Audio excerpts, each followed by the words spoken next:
Bueno, tenemos buen sonido, Rafita. Bienvenidos de nuevo a su curso de Ciencias Planetarias. Tengo que comentarles un par de cosas. Espero que les hayan llegado los correos, o sea, quienes están en el grupo de Planetas 2014, les han estado llegando los correos. Rafa les envió los links de los videos y no. Me llegó la autorización, me llegó la confirmación de que están en el grupo. Sí, pero bueno, si tú entras al grupo, ahí están los links para los videos de las sesiones del sábado pasado, y además yo también les compartí el drive con las presentaciones de la clase. Que por favor las personas que no les lleguen los videos le manden un correo, ya sea a Pablo o al grupo. Exacto. O a Orión con el correo de Gmail. Eso es que la idea es que acuérdense que debemos crear un correo de Gmail. Pero entonces, de nuevo, la anotación es que ya están los videos en el link del canal de YouTube de Astronomía. ¿Cómo estás? Y ya están las presentaciones del sábado anterior en una carpeta de Drive que yo llamé Ciencias Planetarias, que compartí con ustedes. Por el momento, la idea es seguir utilizando este formato, porque no sé si ustedes recuerdan que en el curso anterior de Ciencias Planetarias teníamos una página y montábamos ahí las presentaciones, etcétera. La página está caída porque se cayó el servidor de Urania del grupo, y entonces no hemos podido como restablecer esa información, pero pues Google no se cae, entonces eso es una ventaja gigantesca, porque ahí está la información siempre que puedan y que quieran accesarla en cualquier instante. Entonces, a quienes no les haya llegado, puede ser, primero, sí, bien, maravilloso. Anita, ¿tú tienes correo de Gmail? Ah, ok. Entonces, quienes no, traten de crear su correo de Gmail. ¿Y qué te pasó? Sí, eso veo, pero ¿dónde metiste la pata? Ah, ¿haciendo deporte o qué? Creo que aquí no nos dan comer. Ah, bueno, es la lonchera. ¡Ay, tan querida! ¿Y al profe? No ve. Ah, eso sí, aquí se puede comer si le traen al profe. Ok.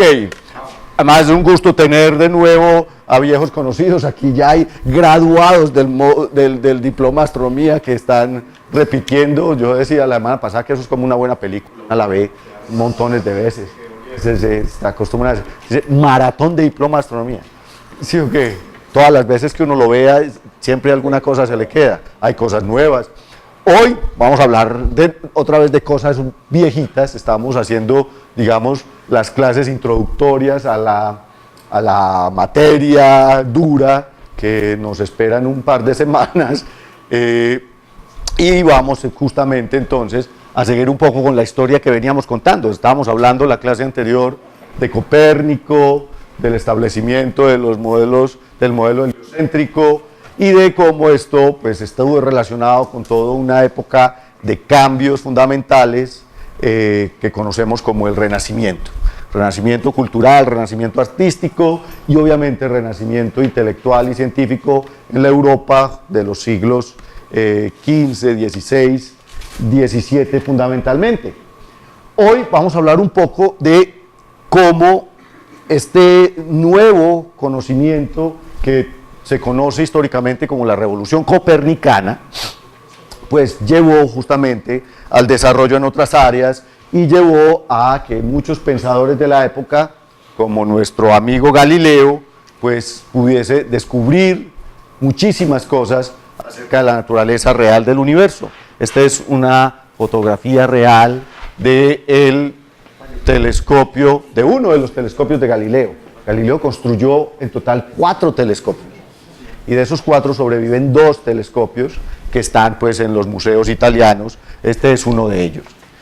Hablando del señor Galileo Galilei, pues famosísimo, nació en Pisa, en Italia, en 1564, era hijo de una familia numerosa, de un músico, y pues desde muy temprano, digamos, se le estimuló intelectualmente, y esto llevó a Galileo a estudiar medicina, matemáticas y en general lo que se llamaba la filosofía natural, que era el estudio de las ciencias en la época, en la Universidad de Pisa. Él en realidad estaba estudiando para ser médico, pero se fascinó muchísimo con las matemáticas y con la ciencia. A los 20 años, después de graduarse, fue nombrado profesor de matemáticas en la Universidad de Pisa y pues empezó, digamos, su trabajo como científico. Para la época había una guerra intelectual entre los clásicos, digamos, aristotelistas y los modernos copernicanos con respecto a la naturaleza verdadera del universo. Recordemos que había toda una convicción desde el punto de vista filosófico de que la Tierra era el centro del universo, de que era estática, de que no se movía. Esa idea aristotélica había sido adoptada por la Iglesia católica romana y entonces Occidente, Europa, que era el centro, digamos, del desarrollo intelectual de la época, pues entró en un conflicto intelectual al momento en que se dieron a conocer las ideas de Copérnico de que era el Sol y no la Tierra el centro del movimiento en el universo.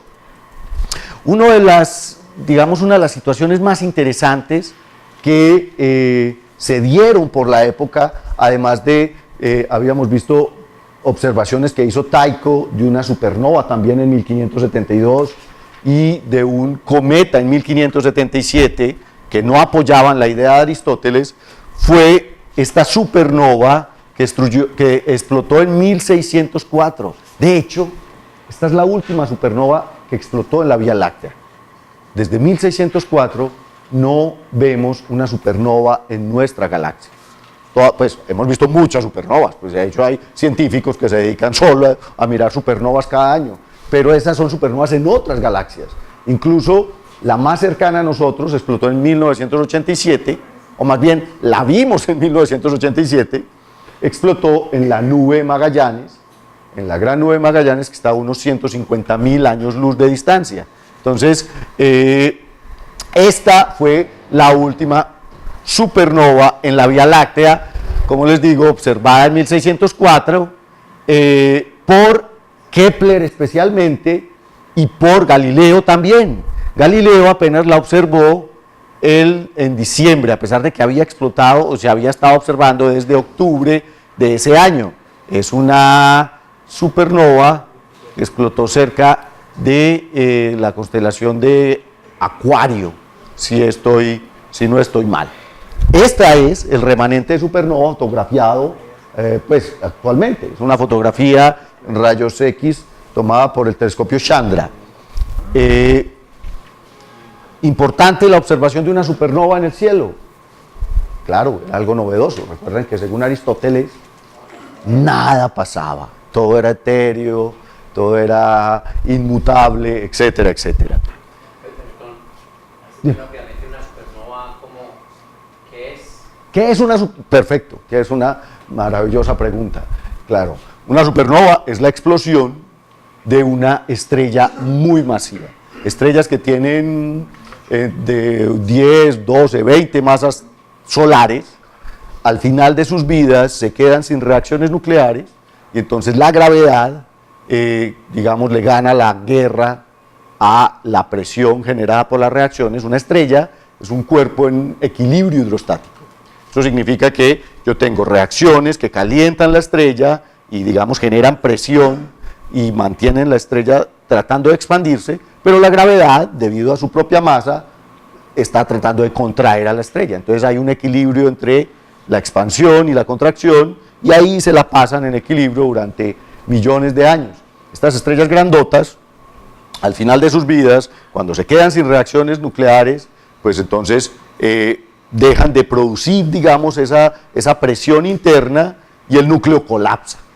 Y en el momento en que el núcleo de la estrella gigante colapsa, la estrella explota, es una de las explosiones más energéticas y más increíbles en el universo, y eso es lo que vemos. Esto era una estrella que explotó.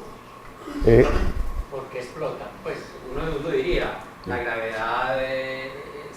atrae todo, hasta que llega un punto donde... Exacto, no, primero ella implosiona, pero la implosión en el núcleo genera un chorro de neutrinos que es absurdamente increíble, y aunque los neutrinos normalmente no interactúan con las partículas, debido a la gran densidad en el núcleo de la estrella, estos neutrinos que salen debido a la implosión arrastran con todas las capas de la estrella, y entonces esa es la explosión. Digamos que en realidad una supernova implosiona el núcleo y luego explota todas sus capas exteriores debido a que los neutrinos que se generan por la implosión simplemente arrastran con todas las capas exteriores de la estrella. Entonces, tú tienes toda la razón, hay dos efectos. Primero la implosión del núcleo y luego la expansión y la explosión de las capas exteriores debido a que, claro, ella empieza a irse, pero al momento en que las capas exteriores están cayendo hacia el centro, se encuentran con un chorro de neutrinos saliendo. Es como cuando uno quiere entrar al metro y se encuentra con un montón de gente que no lo deja entrar. Es así de sencillo. Te arrastran y te sacan del metro. Eso es lo que sucede justamente en una supernova. Galileo es famoso sobre todo por sus experimentos de física. Él fue el primer físico experimental y se dice que fue, o con él nació como tal, el estudio de la mecánica y de la física. Sus experimentos son muy famosos, obviamente tenía experimentos de caída libre, no sé, pues eso podría ser cierto, pero se dice que lanzaba objetos desde la torre inclinada y medía el tiempo de caída y se dio cuenta de otro factor, digamos, que desmentía a la física aristotélica, y es que los objetos todos aceleran con la misma velocidad, con la misma aceleración, sin importar cuál es su masa. Este asunto de la caída libre pues ya es bien conocido para todos, pero además hacía este tipo de experimentos a partir de los cuales dedujo uno de los principios fundamentales de la mecánica clásica. Juan. Comprobaron ese experimento cuando fueron en uno de los viajes a la Luna. En el Apolo 17, tienes toda la razón. Con una pluma y un martillo. Con una pluma y un martillo de geología. Ah, eso es. Lo que hacía Galileo era lanzar objetos de diferentes masas y ver que caían al mismo tiempo. El problema era cuando lanzaba un objeto que no era muy aerodinámico. Cuando uno lanza objetos que no son muy aerodinámicos, yo siempre he hecho el experimento aquí. Necesito una hojita. Una hojita que podamos... una hojita que podamos... ¡Ah, no, espérense! ¡Ah, ya! Acabo de pensar que podía haber usado esto. El celular. Quieren que dejemos caer el celular.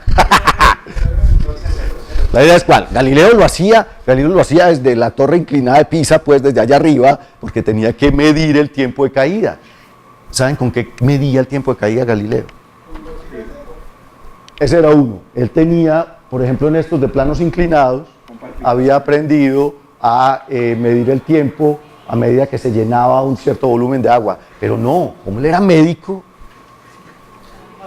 con pulso.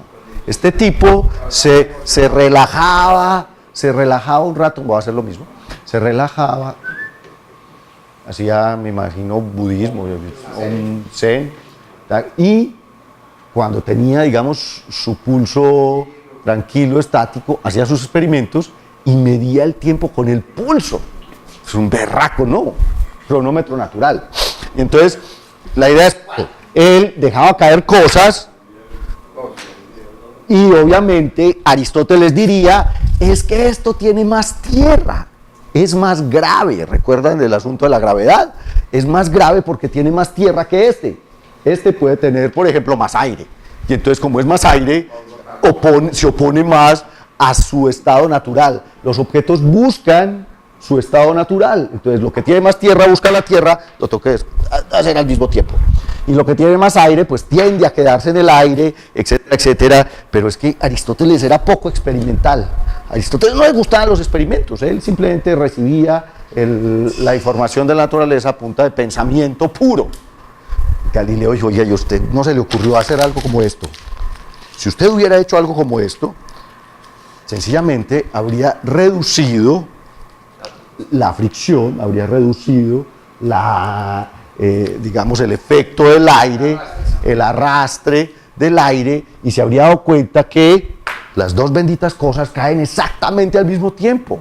Son aceleradas exactamente con la misma, el mismo cambio en la aceleración.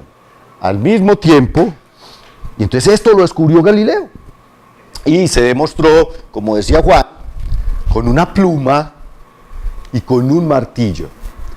Eso se puede hacer aquí se ha hecho en una cámara de vacío. En una cámara de vacío se pone una pluma y un martillo y repiten un experimento que hicieron los astronautas del Apolo 17. Pero ellos están en la Luna, entonces allá no hay atmósfera. Una pluma, un martillo. ¿Quién lo ha visto? Veámoslo, para eso está internet. Espérense y verá.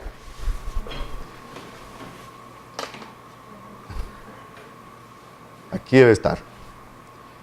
¿Cómo se llamará? Galileo Experiment.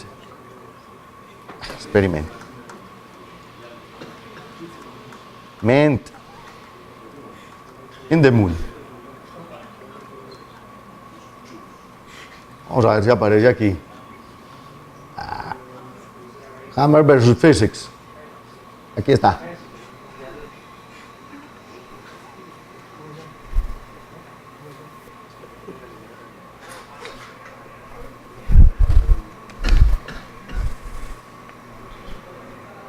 Una pluma y un martillo. Esta es otra prueba de que sí estuvimos en la Luna. Porque eso no se puede hacer en ningún laboratorio de la Tierra.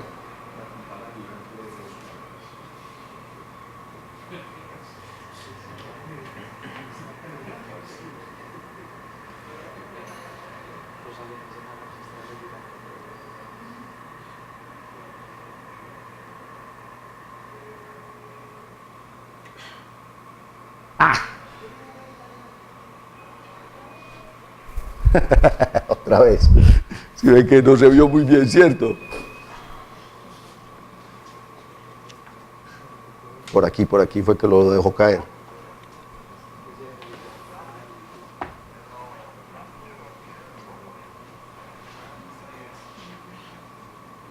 Ahí está.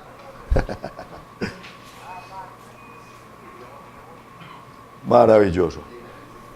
Entonces, ese tipo de experimentos llevó a Galileo a entender aspectos de la naturaleza que hasta ese momento no se habían comprendido. Él hacía este tipo de experimentos también. Dejaba rodar una bolita a través de un plano inclinado, es una cosa sencilla, y se daba cuenta de que siempre volvía a la misma altura. Conservaba ¿qué?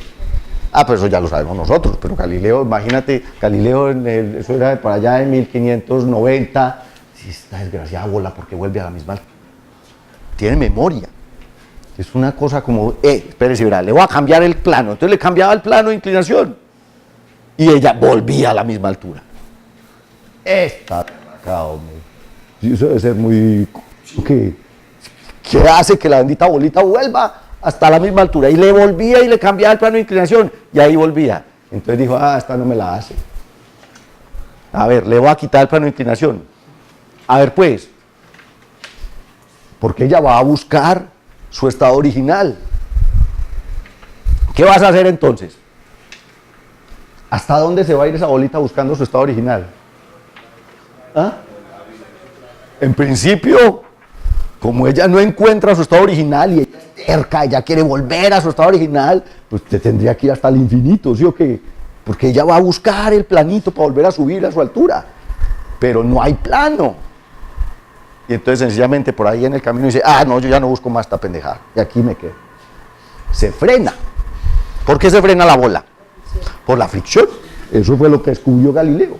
Galileo descubrió que sencillamente, si esta bolita no tuviera ninguna otra interacción, digámoslo así, con el medio, seguiría hasta el infinito buscando su estado original. Pero interacciona con el piso y entonces hay una fuerza que vence esa terquedad de la bolita de volver a su estado original. Y encontró lo que en física conocemos como el principio de inercia. La inercia es un principio. Es un principio porque se ve experimentalmente. O sea, nadie tiene que demostrar que los objetos tienen inercia. Es un principio. Luego Newton transformó ese principio de inercia en la primera ley de movimiento. Lo conocemos como la primera ley de Newton. Pero fundamentalmente es eso, es los objetos tienden a mantener su estado de movimiento, a no ser que una fuerza como la fricción actúe sobre ellos. Si aquí no hubiese fricción, esa bolita se mantendría moviéndose infinitamente. Y es lo que hacemos con las naves espaciales. Es lo que hicimos con el Voyager. El Voyager o los Pioneer o estas naves espaciales, nosotros solo les damos el primer impulso para salir de la Tierra y luego las ponemos a que pasen cerquita a planetas para darles un poquito más de impulso. Pero en este momento el Voyager está viajando y es la nave más rápida que ha fabricado el ser humano y es pura inercia. No es tanto, son como 75.000 o algo así kilómetros por hora, porque la velocidad de escape de la Tierra es apenas como unos 30.000 kilómetros por hora. Entonces, y se está moviendo rapidísimo solo por inercia. O sea, allá no hay nada que la frene. Es así de sencillo, ya no hay fricción. Perdona la pregunta también muy rápida de respuesta. ¿Por qué la gravedad de los otros planetas lo impulsa? ¿Es que rebota? No, pasa lo suficientemente cerca para que el planeta la traiga, pero pasa lo suficientemente rápido para no ser agarrada. Entonces es como si tú estás parado y pasa un patinador, imagínate estos patinadores en una pista de hielo. Si tú la coges de la mano, pero no la agarras, sino que la sueltas, lo que haces es acelerarla. Es simplemente aceleración mecánica por efecto de la gravedad. Eso es un tirón gravitacional. Entonces, eso es lo que hacen quienes diseñan misiones interplanetarias. Es calcular exactamente por dónde tiene que pasar la nave espacial y a qué velocidad tiene que pasar para que el planeta no la agarre, sino que la lance. Y lo tenían que hacer para las misiones Apolo. En las misiones Apolo era lo mismo. Nosotros enviábamos o impulsábamos la nave Apolo lo suficiente para que se despegara de la gravedad de la Tierra, pero cuando llegaba a la Luna tenía que frenar para que la Luna la agarrara. Porque si no frenaba, y ese fue el peligro que corrieron los del Apolo 13. ¿Ustedes vieron la película o no? La película de Apolo 13, que se les dañó la nave espacial y tuvieron que utilizar la gravedad de la Luna para devolverse. Pero además tenían que utilizar los poquitos, la poquita energía que tenían y los cohetes de acomodamiento para dirigir la nave de tal manera que no los botara, porque iban demasiado rápido. Entonces, pero es pura física, es física de Newton. Los astronautas decían, la NASA nos lanza y después Newton nos lleva. Qué sencillo. Después de que estamos allá, Newton nos hace llegar a la Luna. Y estos son los primeros principios de la mecánica newtoniana que es tan famosa. Dime. Profe, de verdad que estás hablando de las ondas espaciales.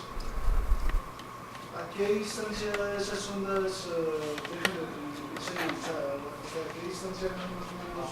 No, eso no depende de la distancia, eso depende de las baterías. Más bien, pero pues señales se envían hasta que se les acabe la batería. Otra cosa es que se demoran un montón. Las naves Voyager ya están a 15, 16, 17 horas luz. O sea, cualquier señal de radio que ellas envían se tarda 17 horas en llegar a la Tierra viajando a la velocidad de la luz. Y entre más lejos, obviamente, la señal es cada vez más débil. Entonces, en algún momento las vamos a perder, pero no porque dejen de enviar señales, sino porque ya no vamos a tener la capacidad de detectarlas. Se nos pierde la señal de claro aquí pegados. Imagínense cómo será esa vaina que está a miles de millones de kilómetros. ¿Y qué información están enviando esas naves ahora? Por ejemplo, ya sabemos que las naves Voyager salieron de la heliopausa. Ya están en el medio interestelar. ¿Por qué? Porque ya no tienen una densidad de viento solar y lo que están detectando, por ejemplo, son partículas de rayos cósmicos y de viento interestelar. Ese tipo de cosas es información que envían ellos desde el extremo del sistema solar. Tú ibas a decir algo. Profe, por aquí me encontré la carta de sentencia de Galileo, ¿cierto? Ah, maravilloso, lo que decía la Inquisición. Y también la carta de abjuración. De adjuración, adjuro y perjuro. Claro, bienvenido. Pero espérate, para que quede, porque es que en las grabaciones no está quedando. Sí, A leer unos pedacitos porque es larga. sí, eso es larguísimo. Imagínate un discurso de un inquisidor. Sí. Carta de sentencia a Galileo. Por cuanto tú, Galileo, hijo del difunto Vicencio Galilei de Florencia, de 70 años de edad, fuiste denunciado en 1615 a este santo oficio por sostener como verdadero una falsa doctrina enseñada por muchos, a saber que el Sol está inmóvil en el centro del mundo y que la Tierra se mueve y posee también un movimiento diurno, así como por tener discípulos a quienes instruyes en las mismas ideas. Así como, bueno, mismas ideas. Así como mantener correspondencia sobre el mismo tema con algunos matemáticos alemanes, así como por publicar ciertas cartas sobre la mancha del Sol, en las que desarrollan las mismas doctrinas como verdaderas, así como por responder a las objeciones que se suscitan continuamente por las Sagradas Escrituras, glosando dichas escrituras según tu propia interpretación y por cuanto fue presentada la copia de un escrito en forma de carta redactada expresamente por ti, por una persona que fue ante tu discípulo y en la que, siguiendo las hipótesis de Copérnico, incluyes varias posiciones contrarias al verdadero sentido y autoridad de las Santas Escrituras. Claro. Es que por eso, este sagrado tribunal, deseoso de prevenir el desorden y perjuicio que desde entonces proceden y aumenta en menoscabar la sagrada fe, y atendiendo el deseo de su santidad y de los eminentísimos cardenales de esta suprema universal Inquisición, califica las dos proposiciones de la estabilidad del Sol y del movimiento de la Tierra según los calificadores teólogos como sigue. Primero, la proposición de ser el Sol el centro del mundo e inmóvil en su sitio es absurdo, filosóficamente falsa y formalmente herética, porque es precisamente contraria a los sagrados Escrituras. Dos, la proposición de no ser la Tierra el centro del mundo, ni inmóvil, sino que se mueve y también con un movimiento diurno, es también absurda, filosóficamente falsa y teológicamente considerada, por lo menos, errónea en la fe. Bueno, eso sí que es una claro, y después lo condenan, pero miren, Galileo tuvo una ventaja, y es que no lo condenaron a muerte.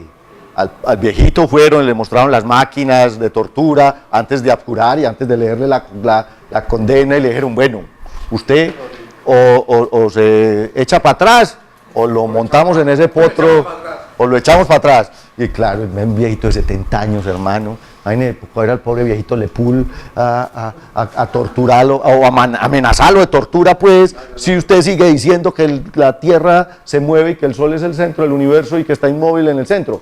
Pues claro, el viejito dijo, no, lo que usted diga. ¿Dónde le firmo? Y sin embargo se mueve. Eso es, digamos, un poco mito urbano, pues porque él obviamente no iba a decir ahí frente a los inquisidores universales con todo el poder del universo. Lo condenaron a prisión domiciliaria y solo lo dejaban salir para ir a misa y comulgar, pero pues por lo menos eso hacen ahora con los senadores, ¿sí? Okay. Prisión domiciliaria, y esos son peores que Galileo. Dale. Sí. Invocando el sagrado nombre de nuestro Señor Jesucristo y de su gloriosa Virgen Madre María, pronunciamos esta nuestra final sentencia, la que, reunidos en consejo y tribunal con los reverendos maestros de la Sagrada Teología y doctores de ambos derechos, nuestros asesores, extendemos en este escrito relativo a los asuntos y controversias entre el magnífico Carlos Cincereo, doctor en ambos derechos, fiscal procurador del Santo Oficio, por un lado, y tú, Galileo Galilei, acusado, juzgado y convicto, por el otro lado, y pronunciamos, juzgamos y declaramos que tú, Galileo, a causa de los hechos que han sido detallados en el curso de este escrito y que antes has confesado, te has hecho tú mismo verdaderamente sospechoso de herejía a este Santo Oficio al haber creído y mantenido la doctrina que es falsa y contraria a las Sagradas Escrituras, contraria a las Sagradas y Divinas Escrituras, de que el sol es el centro del mundo y que no se mueve de este a oeste, y de que la tierra se mueve y no es el centro del mundo. También de que una opinión puede ser sostenida y defendida como probable después de haber sido declarada y decretada como contraria a la Sagrada Escritura, y que por consiguiente has incurrido en todas las censuras y penalidades contenidas y promulgadas en los sagrados cánones y obras constitucionales generales y particulares contra delincuentes de esta clase. Delincuentes de tu calaña. Visto lo cual, es nuestro deseo que seas absuelto, siempre que con un corazón sincero y verdadera fe, en nuestra presencia abjures, maldigas y detestes los mencionados errores y herejías y cualquier otro error y herejía contrarias a la Iglesia Católica y Apostólica y Romana. Escucha, en la forma que ahora se te dirá, pero para que tu testimonio y pernicioso error y transgresión no quede de todo sin castigo, y para que seas más prudente en el futuro y sirvas de ejemplo para que las demás se abstenga de que seas más prudente en el futuro y sirvas de ejemplo para que las demás se abstengan de delincuencia de este género. Nosotros decretamos que el libro Diálogos de Galileo sea prohibido por edicto público y te condenamos a prisión formal de este Santo Oficio por un periodo determinado a nuestra voluntad, y por vía de saludable penitencia, te ordenamos que durante los 3 próximos años recites, una vez a la semana, los 7 salmos penitenciarios. No, yo sé, vea, ¿sabes qué? Paremos ahí para que sigamos. Galileo firmó simplemente para que no le sigan leyendo esa vaina, hermano. Cosa tan larga, tan... ya, pare, yo le firmo. Reservándose el poder de moderar, conmutar o suprimir la totalidad o parte del mencionado castigo o penitencia. No. Y Galileo, esa es el contigo. Y Galileo le contesta. Mire cómo contesta Galileo, después de tanta amenaza. Pero si es cortica, ¿en serio? Sí, serio. ¡Ey, no! Espérate. No, pero...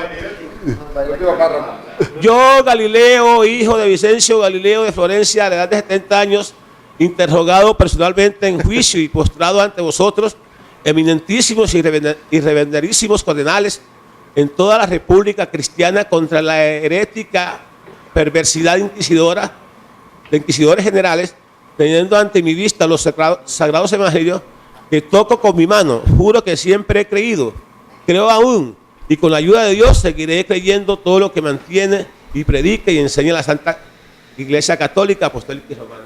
No, y abjuro, y claro, el pobre viejito terminó firmando su sentencia, el libro de los diálogos sobre el mundo terminó siendo prohibido a todo católico, y estuvo en la lista de libros prohibidos hasta 1992. Obviamente, eso es como libro prohibido, se venden los semáforos por montones. Y entonces, a pesar de que recogieron todas las ediciones que habían por ahí públicamente de los diálogos, pues muchas terminaron en manos de quienes tenían que quedar y la cosa siguió adelante. Ya te los voy a mostrar, justamente. Resulta que se le ha atribuido a Galileo el invento del telescopio, pero Galileo en realidad no inventó el telescopio. Galileo utilizó las noticias que le dieron sobre un invento holandés. En realidad se le atribuye a Hans Lippershey el invento del telescopio. Hans era un óptico famoso que vivía en La Haya, en Holanda, de origen alemán, pero pues él trabajaba en óptica. Para esta época también habían ópticas que hacían gafas y lentes y lo que ellos llamaban espectaculum. Y los hijos estaban jugando con unas lentes viejas, él simplemente se las alineó y se dio cuenta de que podía ver el campanario de la iglesia más cerquita. ¡Ta! Eso es lo que se llama un descubrimiento accidental. ¡Maravilloso! Entonces después, sencillamente lo puso entre un tubo, mejoró el asunto y voilà, ya tenía el telescopio. Eso fue como en 1606. Para 1608, el señor Lippershey fue a solicitar la patente de su invento y le dijeron, no, mano, eso lo venden en todas las ferias. O sea, alguien se dio cuenta y empezó a venderlo en todas las ferias. Bueno, entonces no le dieron la patente. Esa es la razón por la cual oficialmente Lippershey nunca fue reconocido como el inventor del telescopio. Pero Galileo oyó hablar sobre esto y en junio ya había construido su propio telescopio, el primero que tenía 30 aumentos. Este es el segundo telescopio de Galileo, que está, como les digo, en el Museo de Ciencias de Venecia. Con el telescopio, lo que hizo Galileo, y eso sí se le atribuye, digamos, a él, fue observar el cielo. También hubo observaciones del cielo. Posiblemente con uno de estos instrumentos holandeses, en La Haya, se le mostró la luna al príncipe de Siam, en 1608.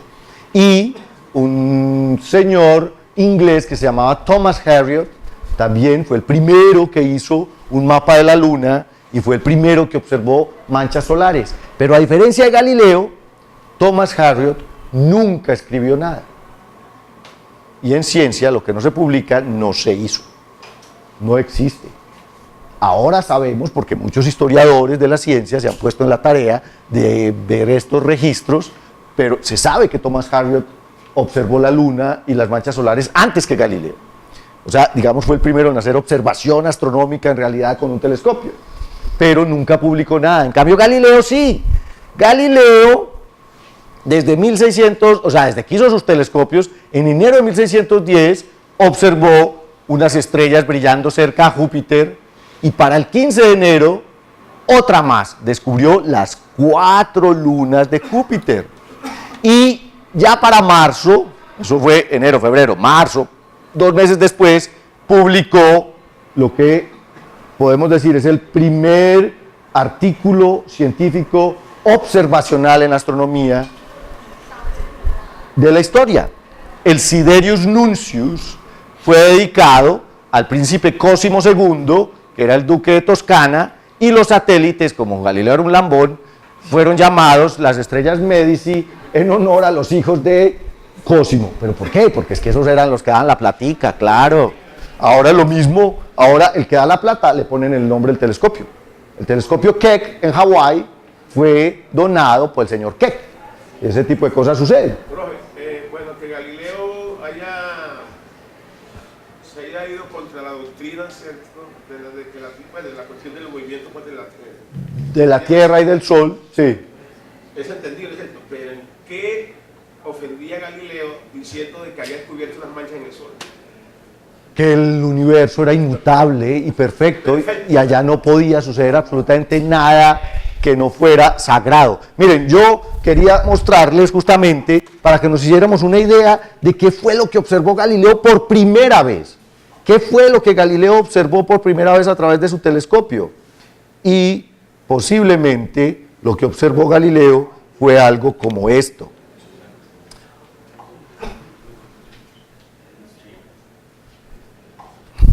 Esto es tomado con un telescopio posiblemente de unas 12 pulgadas, ahí están las 4 lunas de Júpiter, y orbita 9.4 veces más rápido que Calisto, y estas fueron tomadas durante 21 días.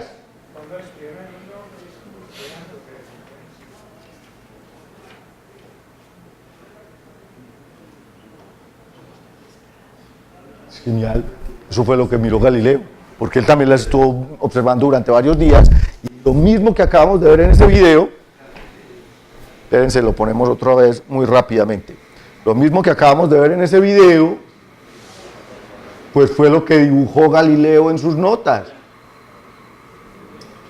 Tenía que haber muy buen cielo para que Galileo con su telescopito pudiera ver esto y pudiera dibujarlo de la forma en que lo dibujó. Ahí se ve perfectamente el movimiento de las lunas alrededor del planeta. Eso fue lo que dibujó Galileo y fue lo que promulgó en su Siderius Nuncius.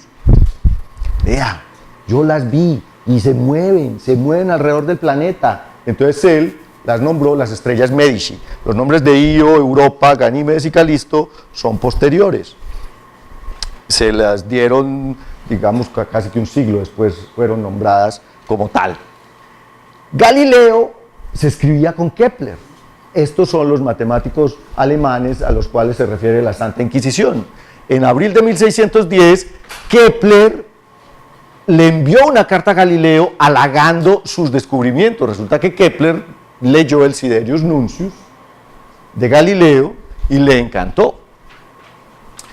La carta después, esa carta de Kepler a Galileo, fue publicada en Praga como algo que se llamaba Dissertatio cum Nuncius Siderio, o sea, una disertación sobre el Siderius Nuncius, y de nuevo fue publicada en Florencia, en Italia, un par de meses después. Esto es parte, por ejemplo, de las cartas que se intercambiaban Galileo y Kepler. Aquí está, esta es la disertación del Siderius Nuncius de Galileo, hecha por Johannes Kepler. Es una maravilla, ¿no? Que Kepler estuviera haciendo un ensayo sobre la obra de Galileo. Espero, mi querido Kepler, que podamos reírnos juntos sobre la extraordinaria estupidez de la plebe. Galileo era jodido. Decía, ¿qué piensas de los más famosos filósofos de esta universidad? Hablando de la Universidad de Pisa, donde él trabajaba, y de Florencia, donde pues él estaba presentando sus tareas. Dice, a pesar de mis repetidos esfuerzos e invitaciones, ellos se han rehusado, con la obstinación de una víbora, a mirar los planetas o la luna en mi telescopio, a través del cual los satélites de Júpiter son visibles. Imagínense el debate tan tenaz entre Galileo y los que eran los filósofos naturales de la época, que obviamente no iban a mirar de ese objeto diabólico que presentaba cosas que no estaban en las Sagradas Escrituras. En la Universidad de Pisa, Galileo enseñó los satélites de Júpiter, obviamente, a el duque Cosimo, y eso le valió que fuera nombrado matemático jefe de la Universidad de Pisa y filósofo matemático del gran duque. Básicamente le dieron un puesto vitalicio. Pero para eso tener que uno que aguantarse la Santa Inquisición, pucha, yo prefiero seguir teniendo un puestico de cátedra, ¿sí o qué? No, pero le dieron su puesto como matemático vitalicio de la corte de Cosimo II. Y las lunas de Júpiter seguían llamándose las estrellas Medici en honor a los 4 hijos de Cosimo. Porque exactamente tenía 4, tan de buenas Galileo. Si hubiera tenido 5, ¿qué había hecho? Se había embalado, es que me dejó a uno sin luna. Galileo observó a Saturno también. En 1610 apuntó su telescopio hacia Saturno y lo que vio, obviamente, no es la imagen que nosotros tenemos de el Señor de los Anillos. Claro, pues la resolución y la capacidad, digamos, de amplificación de los telescopios de Galileo eran muy pobres. Uno puede hacer un telescopio como el de Galileo con un par de lupas, perfectamente. Un par de lupas bien puliditas, bien alineadas, tienen un poder de resolución cercano al que tenía cualquier telescopio de los de Galileo. Entonces, esto fue lo que vio. Él pensó que era un planeta con orejas. Sí, sencillamente. Y estos son dibujos originales de Galileo. Son los dibujos de Saturno hechos por Galileo. Y observó una cosa que es genial. Él fue el primero que pudo ver que Venus tiene fases. Y esas fases de Venus, claro, te las voy a mostrar. Esas fases de Venus que fueron observadas por Galileo desde 1610 probaban que Venus gira alrededor del Sol y no de la Tierra. Y les voy a mostrar por qué. Es que estaban ahí todas las pruebas, lo que pasa es que como de nuevo los inquisidores pues no iban a mirar esa vaina. Resulta que si yo pongo a Venus a moverse alrededor del Sol, va cambiando de fase.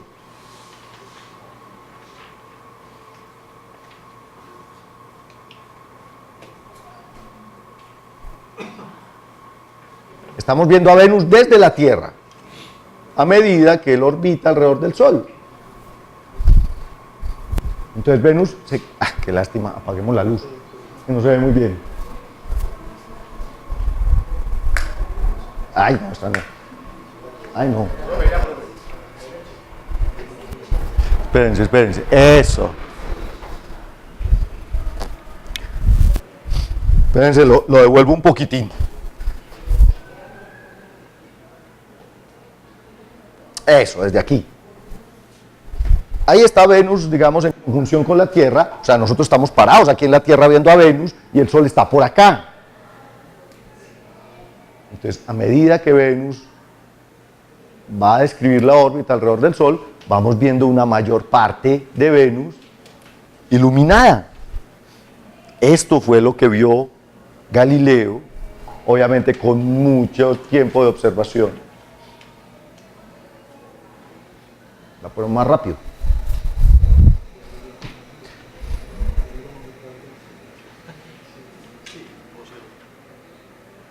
Ah, no, ese es el máximo que se puede poner. Claro, miren, y entonces uno pensaría que el Venus más brillante es el Venus lleno, pero resulta que cuando Venus está lleno, está justo al otro lado. En cambio, por acá, cuando está en creciente, es tal el albedo de Venus, es tal la cantidad de luz que refleja, que es su punto más brillante. Entonces, claro, a medida que él se mueve alrededor del Sol, visto desde la Tierra, esto es una simulación obviamente, pues va cambiando de fase. Pero además, es fantástico que uno con un catalejo de esos que tenía Galileo fuera capaz de ver estas cosas. Y además, de nuevo, esto apoya evidentemente que Venus no se está moviendo alrededor de nosotros, se está moviendo alrededor del Sol. El ciclo de las fases de Venus depende de los movimientos de Venus con el Sol. O Claro. de la relatividad Y también, claro, del punto de la Tierra. Buenísima pregunta, no tengo ni idea. O sea, cada cuánto Venus está en lleno o cada que está en oposición, por ejemplo, pero exactamente el periodo de oposición de Venus no lo conozco. No, debe demorar muchísimo más, claro. Mira, ahí tenemos Venus lleno. Eso es, yo en realidad no sé exactamente cuál es el periodo de las fases de Venus como tal, pero sí, o sea, pero debe ser de ese orden de casi el año, me imagino, en muchísimos meses. Las fases de Venus fueron también registradas en este documento que se llamaba el Saggiatore de 1623. Y ahí están los dibujos de Saturno, Júpiter, Marte y Venus. Dime, Ana. Yo no entiendo por qué eso muestra o prueba que gira alrededor del Sol, porque si vemos las fases en la Luna, que está girando alrededor de la Tierra, es por la forma como el Sol alumbra. Podría pensar también que es la forma... Pero, sí, digamos, pero Venus es un planeta completo y pues está demasiado lejos de nosotros para que nos mostrara fases. Es que a Venus no se le ven fases a simple vista, se le ven fases a través del telescopio. El argumento exacto de Galileo, en realidad no lo conozco, pero me imagino que teniendo esa imagen que veíamos en el modelo, es claro que él se está moviendo alrededor del Sol y no de nosotros. El tamaño relativo del planeta Además, mira cómo va disminuyendo el tamaño. O sea, Venus se está alejando de nosotros a medida que cambia de fase. Una cosa, pero obviamente sería muy interesante saber exactamente cuál es el argumento de Galileo. Habría que mirar qué fue lo que escribió en sus documentos. La verdad es que si el Sol gira alrededor de la Tierra, usted vería a Venus en algún momento en la medianoche. Por ejemplo. Claro, no lo vería únicamente en el vespertino y en el amanecer. Sino que en algún momento se podría ver en otros momentos. Aunque yo no sé si ese es el argumento de Galileo, pero es válido observacionalmente. La pregunta sí es muy interesante. Claro. Porque yo preguntaba la semana pasada que qué argumentos tuvo Galileo para dejar la luna rotando en la Tierra y alrededor del Sol.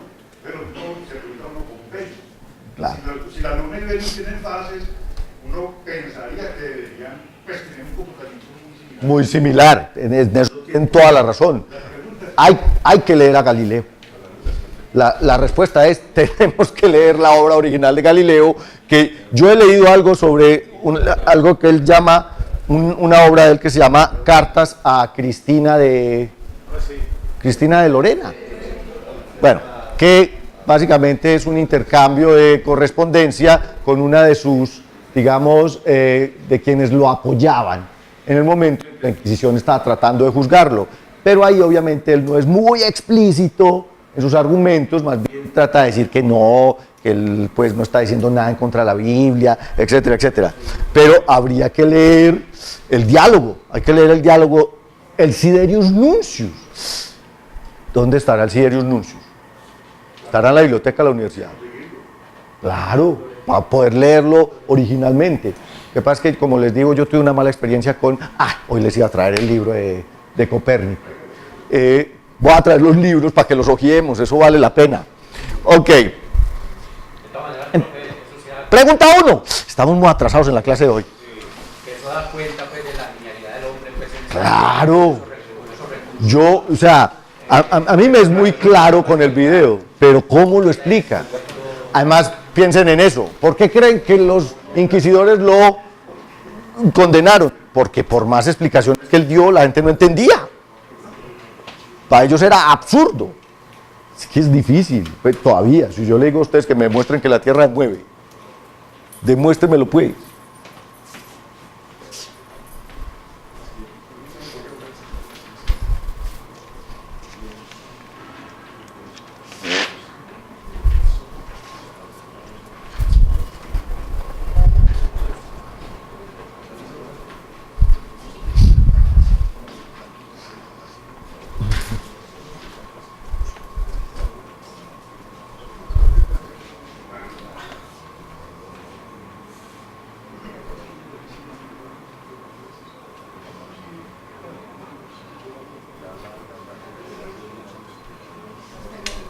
A ver, piénsalo. Piénsalo a la luz de lo que nos estaba leyendo sobre la condena. Mira que, digamos, el aristotelismo apoya todo el tiempo la inmovilidad de la Tierra en el centro del universo. Y es la Tierra el origen de todo el movimiento del universo. O sea, es el universo que se mueve alrededor de la Tierra. Pero resulta que Galileo encontró cosas que no... Otro centro de movimiento. Exacto. Profe, en Ptolomeo, Venus no giraba alrededor del Sol. Él tenía un... No. Tenía el Sol girando alrededor de la Tierra En el modelo de Tycho. En el modelo de Tycho, Mercurio y Venus giran alrededor del Sol. Y el Sol gira alrededor de la Tierra. Pero, por ejemplo, en ese modelo tampoco veríamos... O sería muy difícil ver las fases de Venus. Pues yo no sé cómo lo harían. Te van a poner a leer a Galileo, hombre. Yo con todo el tiempo que tengo. Va a ser interesante. Hay que leer a Galileo en su tesis original para entender cómo era que explicaba este tipo de cosas. Bueno, sigamos. Entonces, ¿por qué la idea de que Júpiter tenga satélites apoya el heliocentrismo? Porque sencillamente encontramos otro centro de movimiento. Entonces, si Júpiter, que es un simple planeta, puede ser un centro del movimiento, ¿cómo no va a serlo el Sol, Pues es que es el Sol, de nuevo venimos a este cuento medio platónico de adoración del Sol, etcétera, etcétera.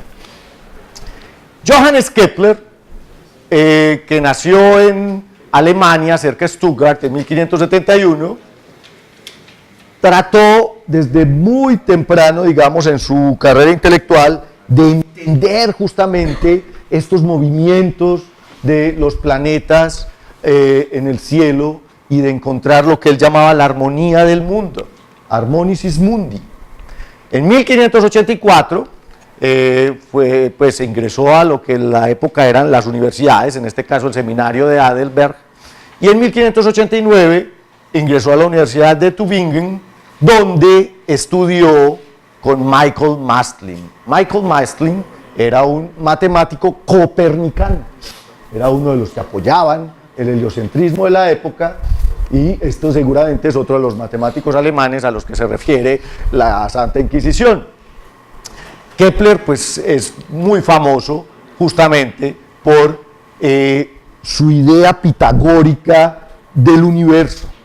Él estaba convencido de que los sólidos perfectos tenían algo que ver con la estructura del mundo. Recuerden que el mundo en esta época eran los planetas y las estrellas fijas, ¿cierto? Entonces el mundo eran las órbitas de los planetas, etcétera, etcétera. Pues en un libro bellísimo que se llama La armonía de los mundos, que escribió en 1596, Kepler trata de relacionar las órbitas de los planetas con los 5 sólidos pitagóricos, incluyendo obviamente a la Tierra, porque entonces ya el Sol está en el centro y ya tengo 6 planetas: Mercurio, Venus, Tierra, Marte, Júpiter y Saturno, que eran los que eran visibles a simple vista.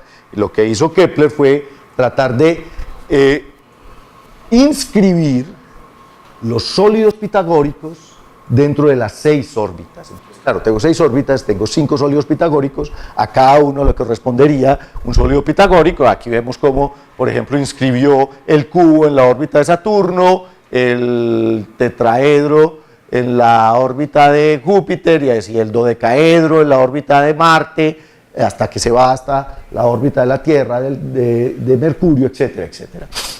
Obviamente, pues esto no era muy imaginativo, pero no tenía nada de correcto matemáticamente ni físicamente.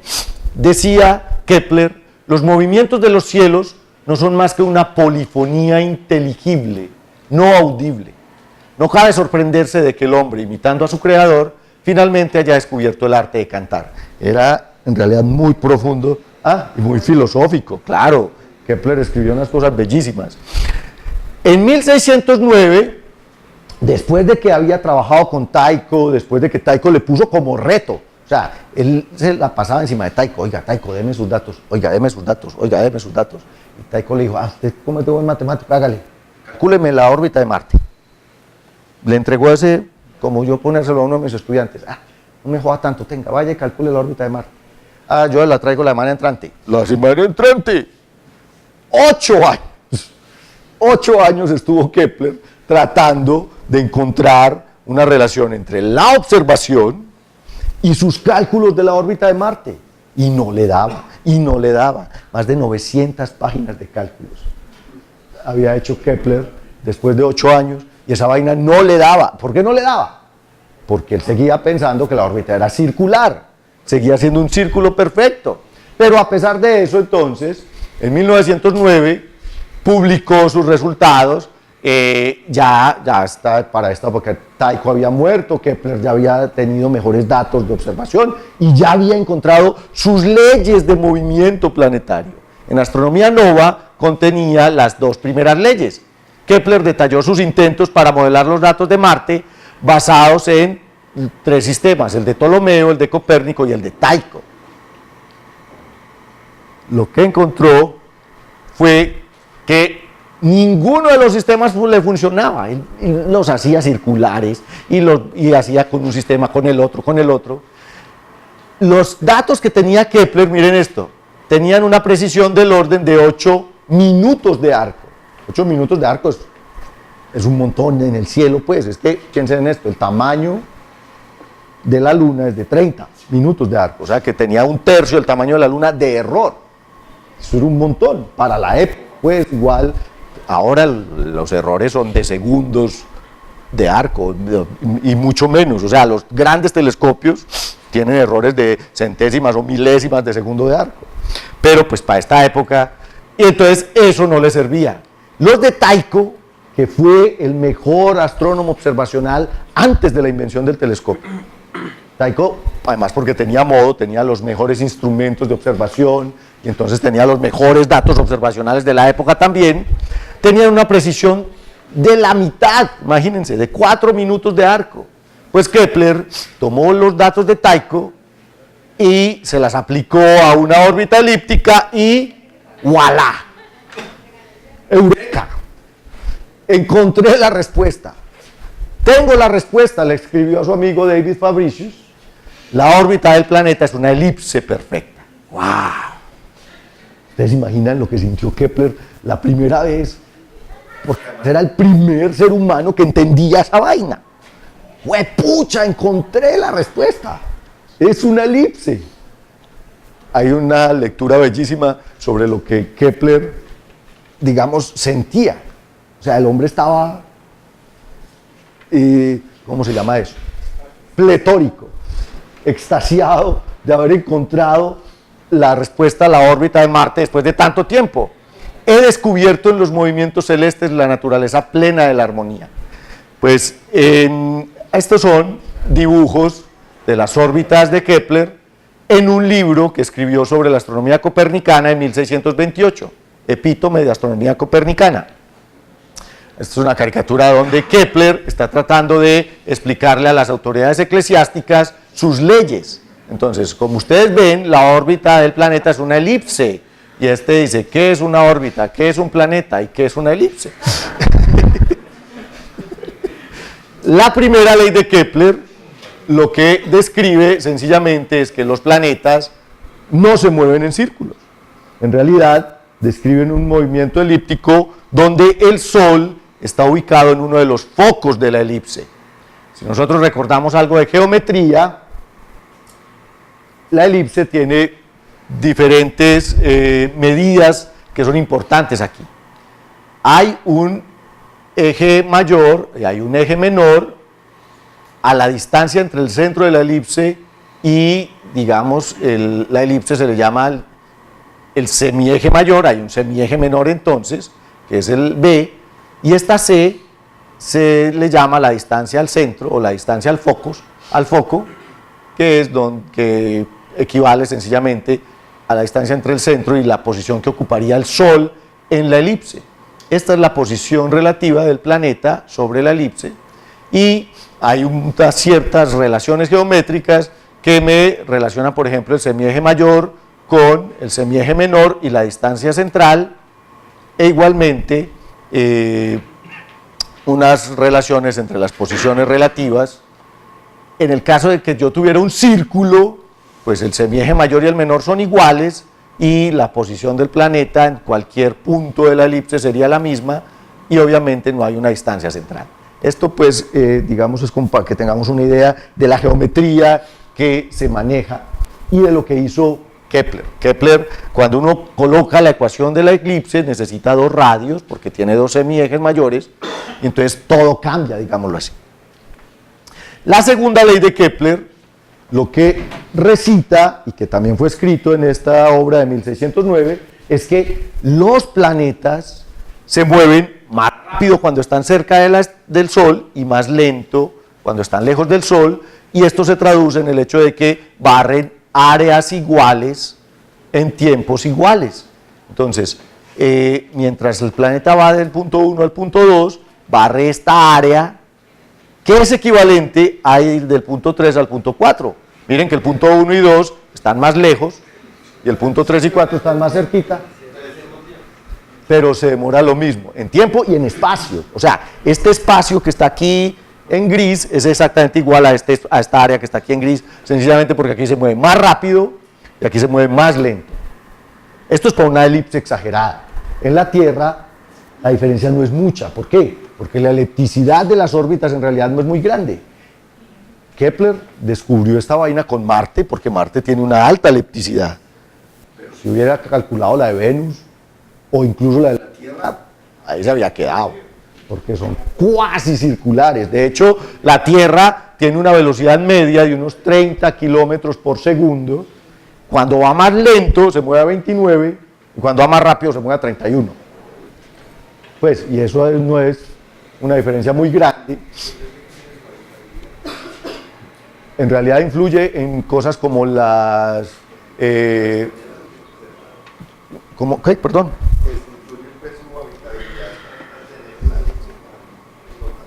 Sí, claro. En otros planetas sí, porque si tú tienes una órbita muy elíptica, entras y sales de la zona de habitabilidad. Pero en el caso de la Tierra, esto influye en cosas como las glaciaciones.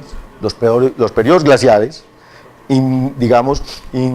involucran una serie de fenómenos que incluyen la variación en la elipticidad de la órbita de la Tierra, que de hecho varía, o sea, no es permanente. Los efectos gravitacionales de los otros planetas hacen que la órbita a veces sea más elíptica, y eso significa que la Tierra se aleje más del Sol, o menos elíptica. Y eso significa que el perihelio y el afelio son más, pues tienen, digamos, exacto. Entonces eso afecta el clima de la Tierra.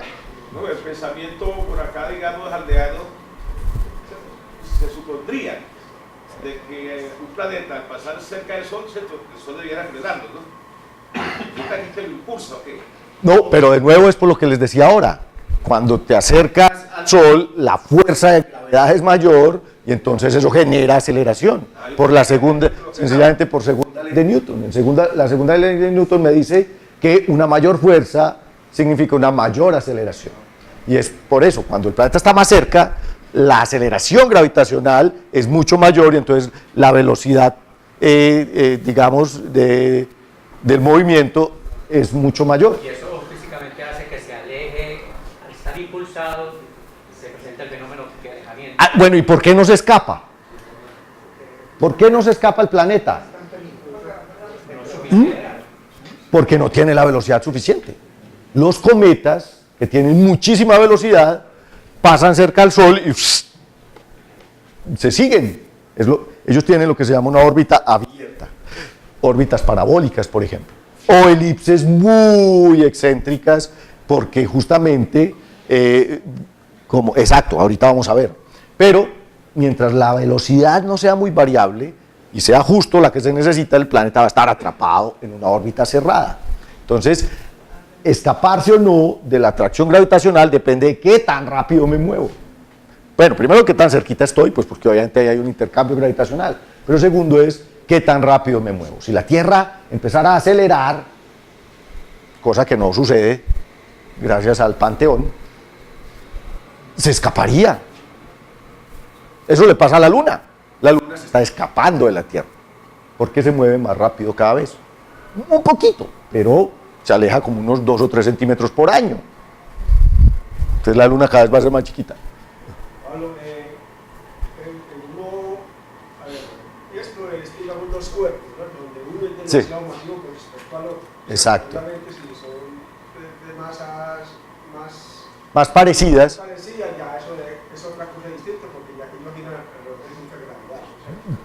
Sí. La pregunta no va para allá. La pregunta es, como yo tengo otros cuerpos dentro del sistema solar, que me afectan esta luz, Sí. ¿qué tanto afecta la parte teórica de este sistema de dos cuerpos con relación a toda la cantidad de planetas que hay? No, sigue siendo igual. Lo único que sucede con los otros cuerpos es que la Tierra o cualquier planeta en realidad no se mueve sobre la elipse, sino que se mueve haciendo como olitas.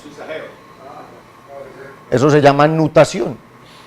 Entonces, en realidad, la Tierra está ahí moviéndose alrededor de la elipse, muy cerca, como el Sol en la galaxia. Pero el Sol en la galaxia, sí, también es parecido. Aquí la atracción y el efecto gravitacional de otros planetas, tanto de adentro como de afuera, hacen que los planetas se muevan haciendo zigzag aquí en la elipse, y también tiene otros efectos gravitacionales. De hecho, esos efectos gravitacionales fueron los que permitieron otros descubrimientos en el sistema solar, como Neptuno.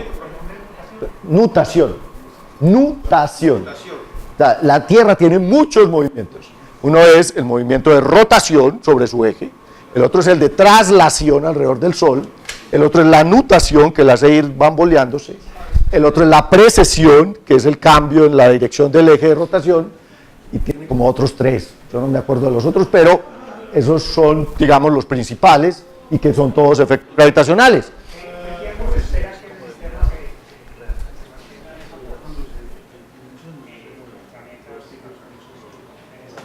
O sea, que estén ahí estables, esa estabilidad se ganó desde el principio, ¿me entiendes? No necesariamente tenía que ser así. O sea, el proceso de formación planetaria, lo vamos a ver, es muy caótico, es absurdamente caótico y muy, digamos, al azar. O sea, la Tierra está ahí de pura chepa, pues, porque ahí fue donde quedó, pero eso es como si tiraran dados, o sea, Ronnie, vamos a ver qué sale. Ponen un montón de materia a rotar, a interactuar gravitacionalmente, y lo que resulta al final es un sistema solar como el nuestro, o como la infinidad de sistemas planetarios que hemos encontrado, y en las modelaciones sí que se encuentran cosas, pues, cosas locas. Entonces, esto es simplemente lo que quedó del despelote original. Esto era un caos.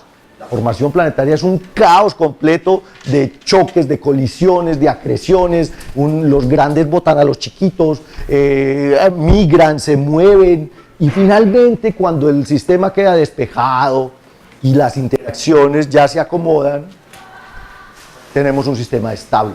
Entonces, hay toda una rama de la dinámica que estudia sencillamente estabilidad de sistemas planetarios. Entonces, usted hace un doctorado haciendo modelos de cuántas posibilidades tiene de que esta cosa sea como es. Y entonces se da cuenta, por ejemplo, y esto fue hace poquito, que para que el sistema sea estable, aquí se tuvo que haber formado un planeta otro. Nos falta un gigante. Hay un gigante del sistema solar que se perdió. Y entonces la tesis es que Júpiter lo expulsó. Otra. Resulta que más allá del cinturón de Kuiper debe haber una supertierra. Debe haber un planeta rocoso con 15 masas terrestres. Que explique cositas que todavía hay, o sea, todavía hay detalles en la dinámica que no son completamente claros en el estado dinámico del sistema actualmente. Pero, de nuevo, eso es pura suerte, es al azar. Puede ser un sistema ordenado como el que nosotros tenemos, o puede ser una cosa completamente caótica. Pablo. Por la pregunta que hace el compañero, yo pienso que la estabilidad la resuelve la evolución estelar. Cuando el Sol ya cumpla 5.000 años, haga una gigante roja, estalle, y de pronto ya ahí puede perderse. Ahí van a cambiar las cosas, claro. Recuerden, por ejemplo, que en la conferencia inaugural yo les mostraba una estrella de tipo solar que se hizo gigante, y entonces habían dos planetas muy cercanos que terminaron migrando y estando más cerca de la estrella. Eso puede suceder, claro que sí. O sea, el estado actual es fruto de lo que sucedió en los primeros 100 millones de años. Y cómo termine va a ser fruto de lo que le suceda al Sol en sus últimos 100 millones de años. Sabemos que el Sol es esférico, ¿cierto? Y la gravedad pues viene de todos los lados. Exacto, de todos los lados. Ajá. Entonces la elipsis que se genera es por la gravedad de otros cuerpos en el espacio. Por la gravedad de otros cuerpos, y porque realmente no son esféricos perfectamente, porque la misma rotación los achata, porque hay conservación del momentum angular. Hay muchísimos factores dinámicos que están involucrados en eso, pero los vamos a ver un poco más adelante cuando veamos lo de formación planetaria. La tercera ley de Kepler apareció 10 años después, o sea, él no hizo las 3 de 1. Él planteó las primeras 2 en 1609, y en 1619 planteó la tercera ley en una publicación, digamos, nueva de la armonía de los mundos. Aquí derivó las distancias heliocéntricas de los planetas y los periodos de órbita. En este trabajo, obviamente, terminó convirtiéndose en la tercera ley, que relaciona los periodos con el tamaño de la órbita. Y eso se cumple. Por eso se llama ley. O sea, no es que, yo voy a inventarme una ley. No, él hizo las matemáticas y se hacen las matemáticas. Y si yo tengo, pongan atención, si yo tengo el periodo del planeta en años y la distancia del planeta en unidades astronómicas, yo descubro que el periodo al cuadrado es equivalente a... la distancia al cuadrado es equivalente al periodo... al revés. El periodo al cuadrado es equivalente a la distancia al cubo. Eso es, sí. Este es el periodo en años y esto es la distancia en unidades astronómicas. Entonces, la unidad astronómica es la distancia media entre el Sol y la Tierra y equivale a 150 millones de kilómetros. Exactamente. Pero ustedes no pueden poner esto en kilómetros porque entonces ya no les da. Bueno, sí da. O sea, uno puede poner la tercera ley de Kepler en unidades del sistema internacional, pero hay que poner ahí unas ciertas constantes. La unidad astronómica la dibujó Kepler. O sea, él estableció esta unidad de Yo en realidad no lo sé, pero sé que ya se usaba, pues, y él la usó aquí. Bueno, sí, viene ya. Sí. Y de hecho, con las ocultaciones de Venus, creo que Kepler observó una de las ocultaciones de Venus, hizo una mejor medida de la unidad astronómica y pudo definir mucho mejor las distancias de los planetas. Entonces, miren esto, es absolutamente comparable. Punto 58, punto 57, punto 37, punto 37, 3.53, 3.53, 1.141, 140, 870, 867. Miren el error es de menos del 1%. Miren en Neptuno, por Dios, a esa distancia y el error es mínimo. Pablo, una duda que estamos acá discutiendo, o sea, si tenían tan claro más o menos en esa época la distancia de la Tierra al Sol, sí. O sea, ellos cómo pensaban, por ejemplo, los amigos genéticos de la Inquisición, pensar que un Sol a esa distancia le daba prácticamente la vuelta completa a la Tierra en un día y no le dan una cola, no le dan un desplazamiento. O sea, ¿a qué velocidad? ¿Quién matemático ha calculado? La velocidad del Sol a dar una vuelta completa a la Tierra en 24 horas a esa distancia, incalculable. ¿Sabes? Pero es que ellos no sabían que esa era la distancia. Pero sí, claro, mira que acá está. Por eso, Galileo lo sabía, pero ¿vos crees que el inquisidor tenía idea de eso? Y no le interesaba. La distancia del Sol es, no sé de qué época. Por eso, sí, 1500. Es que con Copérnico, cuando Copérnico establece el heliocentrismo, recuerden que lo veíamos la clase pasada, se establecieron los tamaños, digamos, reales de lo que era el mundo. El heliocentrismo amplió el tamaño del mundo a comparación del geocentrismo. En el geocentrismo las distancias eran aparentes, mientras que el heliocentrismo empezó a darle, digamos, un estatus de realidad mucho mayor a las distancias que se calculaban. Para la época de Kepler se sabía perfectamente que Neptuno estaba 30 veces más lejos que el Sol que la Tierra. Roby, yo no entiendo cómo comparan, igualan, ¿cierto? El periodo es tiempo, ¿cierto? Sí, señor. Tiempo lo igualan con distancia. Pero simplemente es un patrón que se cumple. Pero falta la constante de proporcionalidad acá.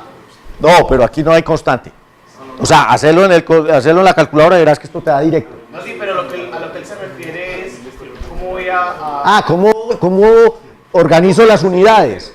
Sí, esto sencillamente es una relación geométrica, es una relación y en principio esto es adimensional, claro. O sea, lo que me está diciendo es, vea, si usted coge el periodo y lo lee al cuadrado, eso equivale a la distancia al Q, pero esto es fundamental, porque las leyes de Kepler se utilizan para calcular órbitas, se utilizan para calcular masas, se utilizan para calcular un montón de cosas. Pero en el caso, digamos, de Marte, que tiene una órbita elíptica pronunciada, ¿cuál distancia de todo? Es que esto se llama el semieje mayor, o sea, el promedio, el semieje mayor de las órbitas. Y ese es el promedio de distancia. El promedio de distancia de la Tierra es 150 millones. Pero la Tierra a veces está a 148 y otras veces está a 156. Depende si está en el afelio o en el perihelio. Entonces, lo que se toma es el semieje mayor, que es el promedio entre las distancias. ¿Ok?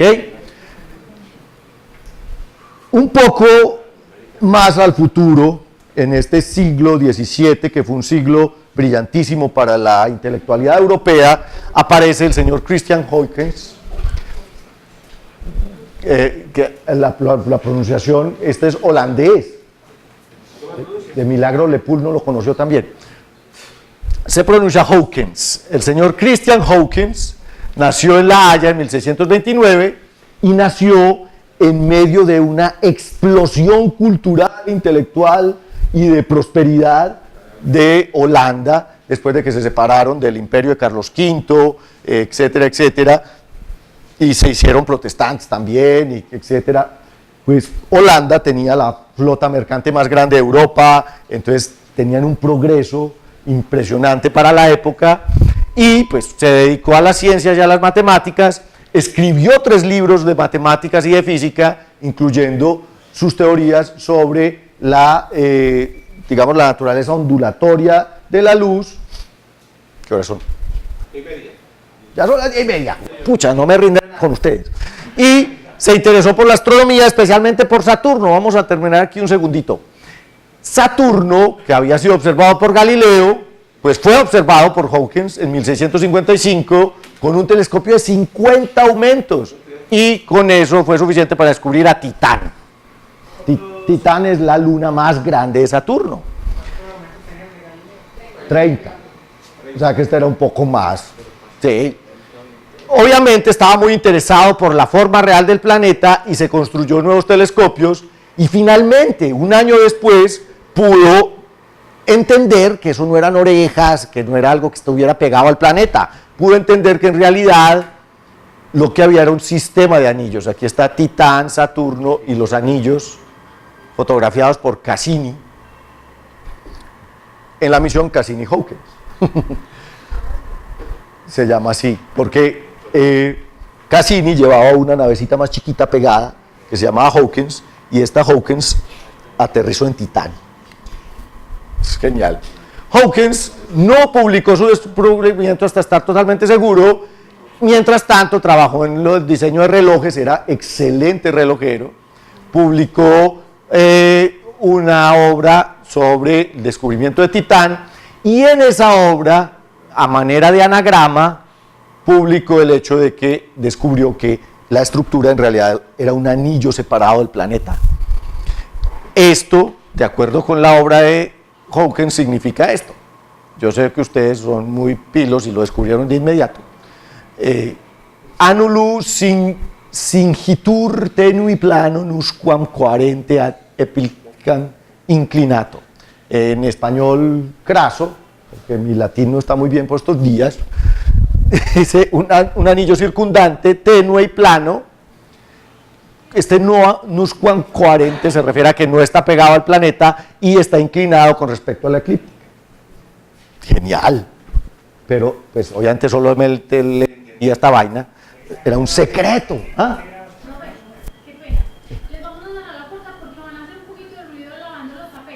Ah, van a aprender esa vaina. Bueno, ya nosotros vamos a salir a tomar tintico. Escribió un libro bellísimo en 1659 que se llama El Sistema de Saturno, donde finalmente explica cuál es la naturaleza de los anillos y sobre el sistema con Titán. Calculó el periodo orbital de Titán en 15 días, 23 horas y 13 minutos, y hoy sabemos que es de 15 días, 22 horas y 41 minutos. El error era como de unos 30 minutos, con un telescopio de 1659.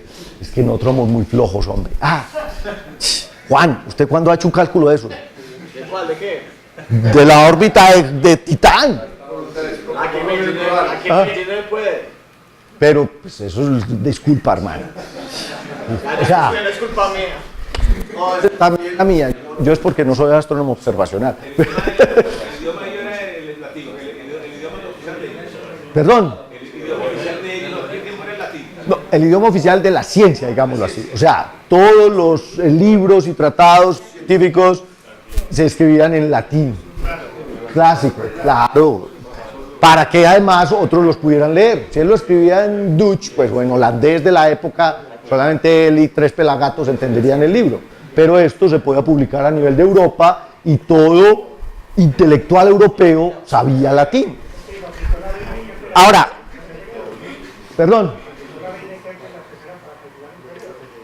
o simplemente lo observó y lo midió durante montones de veces, es que eso era lo que hacían, observación, medición, y exactamente, hasta que calculaban, eran unos berracos observadores.